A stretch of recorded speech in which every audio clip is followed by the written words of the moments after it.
নমস্কাৰ বন্ধুসকল, আজি মোৰ ওচৰত এটা মোবাইল আহিছে Realme C31 আৰু কাস্টমাৰে কৈছে যে ইয়াৰ মিউজিক বজালে স্পিকাৰটো ঘেৰঘেৰাই থাকে, সাউন্ড কোৱালিটিটো ভাল নহয়। তে বন্ধুসকল প্ৰথমতে মডেল নম্বৰটো দেখুৱাই দিছো। এয়া Realme C31 আপোনালোকে দেখিব পাৰিছে। আৰু আহক এতিয়া যি দেৰি নকৰাকে ধুমাধুম আমাৰ ৰিপেয়াৰিঙৰ কাম আৰম্ভ কৰো।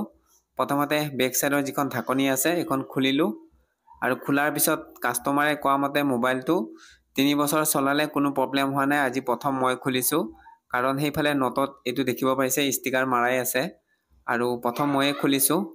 তে এতিয়া হক ধুমাধুম যি ইয়াৰ স্পিকাৰটো চেঞ্জ কৰি দিও আৰু বন্ধুসকল এয়া লাহেকে ঢাকনিখন খুলিব লাগিব আৰু খুলি দিলো আৰু ইয়াতে আছে স্পিকাৰটো এটো আৰু এটো যথেষ্ট দিন হ'ল 3 বছৰ মান চলা বুলি কৈছে আৰু স্পিকাৰটো 3 বছৰ চলিলে আৰু দিন চলিলে হয়, কিন্তু ইয়াৰ যিখন জালি আছিল সেফটি যিখন জালিখন বেয়া হোৱাৰ কাৰণে ইয়াত মানে মাটি ধুলি বালি কিবাকিবি সোমাই বিলে একদম স্পিকাৰটো জাম হৈ গৈছে। গতিকে এটো সাইড কৰি দিম আৰু ইমান সৰু স্পিকাৰ ৰিপেয়াৰিং কৰাও না যায়। তে ইয়াত নতুন এটা লগাই দিম। এটো MI হয়, এটো অৰিজিনাল MI স্পিকাৰে হয়। তে বন্ধুসকল ইয়াৰ সাউন্ড কোৱালিটিও ধুনিয়া আছে।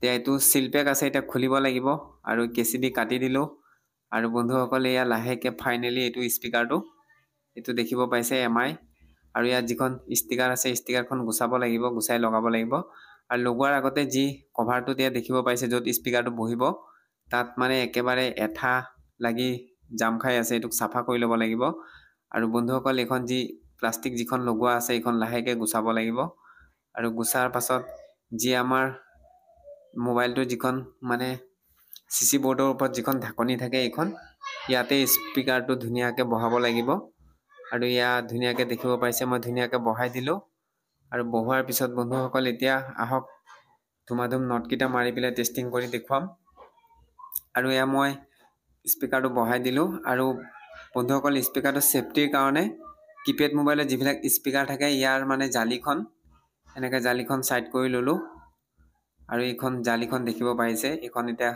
কেচি দি পেলাই চাৰিকোণীয়াকে কাটি লব লাগিব। তে মই ধুমাধুম চাৰিকোণীয়া কাটা হৈ গল আৰু ইয়া স্পিকাৰটো ওপৰত দেখিব পাইছে ইয়াত অলপ অলপ এঠা দি দিছো আৰু এঠাটো যাতে স্পিকাৰৰ ভিতৰত নুসুমাই হেনেকে দিছো আৰু ইয়া যিখন জালি আছিল এখন দি দিলো। এতিয়া ধুলি বালি মানে পটকে নুসুমাই এফালৰ পৰা সাউন্ডটো উলাব ধুনিয়াকে। তে বন্ধুসকল এতিয়া আহক পটাপট নট কিটা মাৰি দিও। মাৰাৰ পিছত যিখন বেক সাইডৰ যিখন ঢাকনি আছে সেইখন ফিটিং কৰি দিলো। তে প্ৰথমতে এতিয়া সিমখন সুমুৱাই লৈছো। সিমখন সুমুৱাৰ পিছত মোবাইলটো অন কৰি তাৰ পিছত টেষ্টিং কৰি আপোনালোকৰ ওচৰত দেখুৱাম। তে বন্ধুসকল মোবাইল অন হৈ গৈছে। তে আহকচোন এতিয়া টেষ্টিং কৰো